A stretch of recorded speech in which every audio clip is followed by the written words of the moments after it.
effectivement, les gens, ils font un amalgame parce qu'il y a d'autres syndicats qui leur ont raconté beaucoup de conneries. Dès qu'on a annoncé le risque d'un PSE dans la société et qu'on pouvait essayer de travailler sur un APC, ils ont annoncé à tous les salariés qu'on allait perdre le 13e mois, qu'on allait perdre les indemnités de transport, qu'on allait perdre les primes de nuit, qu'on allait perdre tout ça, alors que c'est faux. Dans l'APC, il y a effectivement... Alors, quand je dis que, c'est un petit que, parce que c'est quand même une somme, mais cette indemnité de transport repas qui était illégale, qui est effectivement perdue, mais tout le reste, c'était de la foutaise, quoi. C'est faux.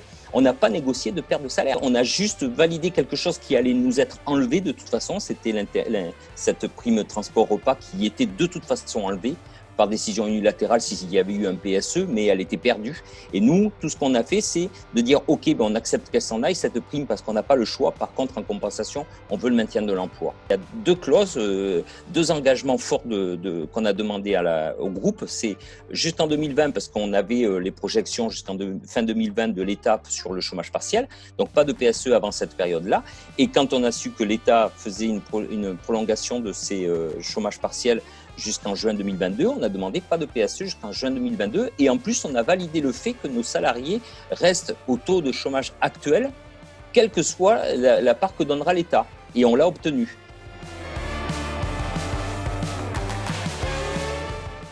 Je suis convaincu qu'on avait raison. Après, c'est pas facile à vivre parce qu'il y a des gens qui ont des mauvaises informations et avec qui on ne peut pas discuter parce qu'ils sont campés sur leur position, il n'y a pas de discussion possible. On leur a raconté tellement de conneries, on leur a dit tellement de choses, on fait un cumul des primes d'équipe, des primes de nuit, des indemnités, tout ça, tout est regroupé et on annonce aux gens qu'ils ont perdu 500 €.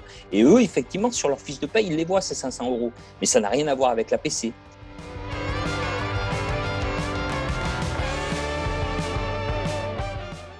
C'est fait, hein. Sur les 2 années à venir, là, on sait que l'actionnaire, il met 10 millions sur la table, quoi. Il met 10 millions, voilà, sur les 2 ans à venir. Donc, il le fait, je veux dire. Après, bien sûr, on peut toujours dire qu'il aurait pu faire beaucoup mieux, qu'il est riche à milliards. Ce que j'entends des fois, ouais, il est riche à milliards, il a gagné du fric sur notre dos et tout ça et tout. Ouais, ok. Mais une fois qu'on a dit ça, on fait quoi?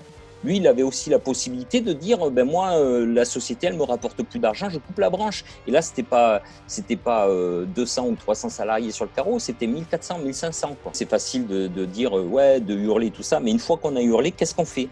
Ben, nous, on a essayé d'agir. Nous, on a essayé de maintenir l'emploi. Après, libre aux gens de partir hein, s'ils veulent. Il n'y a pas de souci. Mais nous, on a au moins maintenu l'emploi, ceux qui se foutent de savoir qui les paye, mais qui veulent travailler.